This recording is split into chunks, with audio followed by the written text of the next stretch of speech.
राधे राधे दोस्तों। और ये भक्त है की कहानी है शंकर जी के भक्त की। भक्त धन्ना जी का जन्म एक मुंबई के पास धुआन गांव में एक जाट घराने में हुआ होता है। उनके माता पिता कृषि और पशुपालन काम करते हैं। उनका जीवन यापन करने करते थे। वह बहुत निर्धन थे। जैसे ही धन्ना बड़ा हुआ उसे भी पशु चराने का काम में लग गया। वह प्रतिदिन पशु चराने जाया करता था। गांव के बाहर से ही कच्चे तालाब के किनारे एक ठाकुर जी द्वार था, जिसमें बहुत ही सारी ठाकुर जी की मूर्तियां रखी हुई थी। लोग प्रतिदिन आकर माथा टेकते थे, वह भेंट अर्पण करते थे।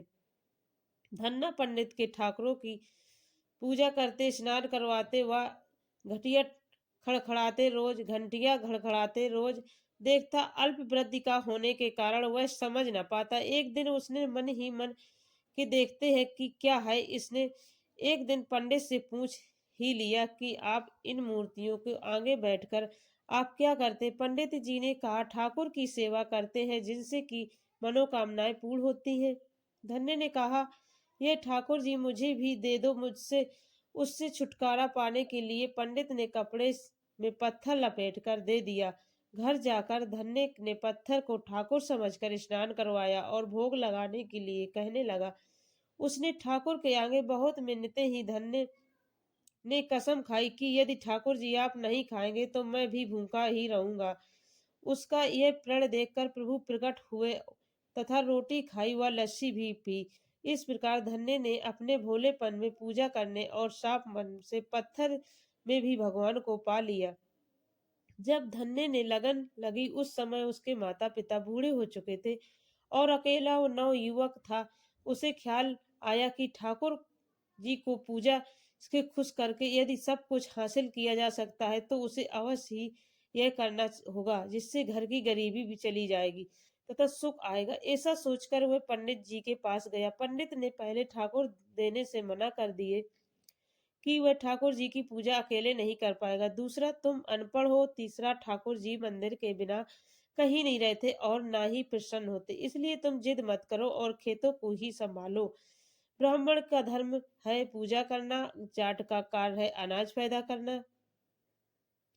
परंतु धन्ना टस से मस न हुआ। अपनी पिटाई के डर से पंडित ने जो शालिग्राम जी मंदिर में फालतू पड़ा था उनको उठाकर धन्य को दे दिया और पूजा पाठ की विधि भी बता दी। पूरी रात धन्य की नींद न आई और पूरी रात सोचता रहा कि ठाकुर जी को कैसे प्रसन्न करेंगे, कैसे उनको नभाएंगे, उनसे क्या मांगेंगे। सुबह उठकर अपने नहाने के बाद ठाकुर जी को स्नान करवाया।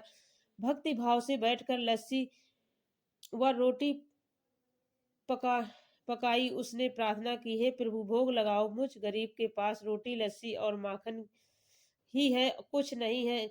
जब और चीजें दोगे आप आपके आगे रख दूंगा। वह बैठा ठाकुर जी को देखता रहा।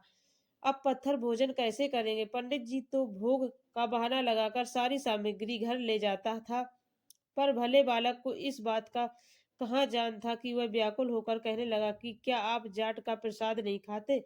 दादा तो इतनी देर नहीं लगाते कि यदि आज अपने प्रसाद ना खाया तो मैं मर जाऊंगा, लेकिन आपके बगैर नहीं खाऊंगा। प्रभु जी जानते थे कि यह मेरा निर्मल भक्त है, छल कपट नहीं जानता। अब तो प्रकट होना ही पड़ेगा।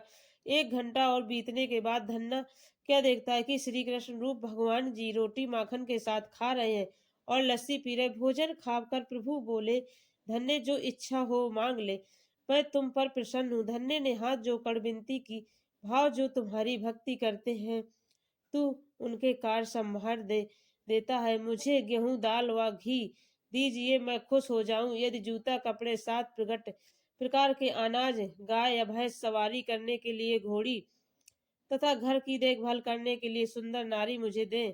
धन्य की ये बात सुनकर सुनकर प्रभु हंस पड़े और बोले, यह सब वस्तुएं तुम्हें मिल जाएंगी। प्रभु बोले, अन्य कुछ। प्रभु, मैं जब भी आपको याद करूं आप दर्शन दीजिए, यदि कोई जरूरत नहीं हुई तो बताऊंगा।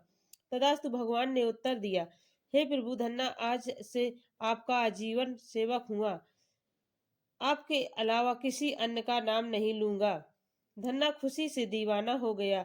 उसकी आंखें बंद हो गईं। जब आंखें खोली तो प्रभु वहां नहीं थे। वह पत्थर का शालिग्राम वहां पड़ा था। उसने बर्तन से बचा हुआ प्रसाद जिसने उसे 3 लोकों का ज्ञान हो गया। प्रभु के दर्शनों में कुछ दिन पश्चात धन्य के घर सारी खुशियां आ गईं। एक अच्छे अमीर घर में उसका विवाह हो गया। उसकी बिना बोई भूमि पर भी फसल लहला रही थी। उसने जो भी प्रभु से मांगा सब मिल गया। किसी ने धन्य को कहा, चाहे प्रभु तुम पर प्रसन्न है, तुम्हें फिर भी गुरु धारण करना चाहिए। उनसे स्वामी रामानंद जी का नाम बताया। एक दिन अचानक ही रामानंद जी के घर उधर से निकले भक्त धन्य ने दिल से उनकी खूब सेवा की तथा दीक्षा मांग की। रामानंद जी ने उनकी विनती स्वीकार कर ली और दीक्षा देकर धन्य का अपना शिष्य बना लिया। धन्ना भगवान के नाम का सुमरन करने लगा। दोस्तों, ये थी भगवान और भक्ति की कथा। और ये धन्ना जैसी भक्ति आप हम सबको दे। दोस्तों, ये कथा कैसी लगी? आपको अच्छी लगी हो तो वीडियो को शेयर करें और चैनल को सब्सक्राइब करें और लाइक करें। धन्यवाद दोस्तों।